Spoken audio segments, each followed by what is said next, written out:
Hi, do you have a device that needs to be charged using a 5.5 by 2.5 millimeter DC jack, but powered from a 5-volt USB source? Today, I'll show you how easy it is to build your own USB to DC charging cable. To do this, you'll need any USB cable.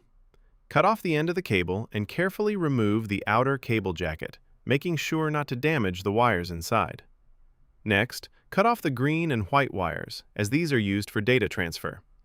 Keep the red and black wires, since they are used for power. Now, strip the insulation from each wire, but do it carefully so you don't damage the internal copper strands. Tin both wires to make soldering easier. Then, take a DC plug of the required size. In my case, it is 5.5 by 2.5 millimeters. You can find a link to buy this plug in the video description. Disassemble the plug and slide the plug housing onto the cable first, as this won't be possible after soldering.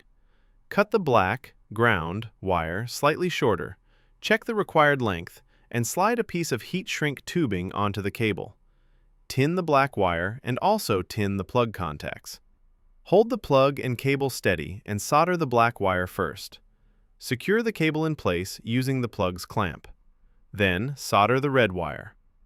Slide the heat shrink tubing into place and shrink it to provide strain relief and hold the cable securely. Fill the plug contacts with glue to avoid short circuits in the future. While the glue is still hot, attach the plug housing. Finally, take a larger piece of heat shrink tubing that fits over the plug housing and shrink it to create excellent cable reinforcement. And that's it! You've made your own USB to DC charging cable. I hope this was useful. As always, if you have any questions, feel free to ask. Bye!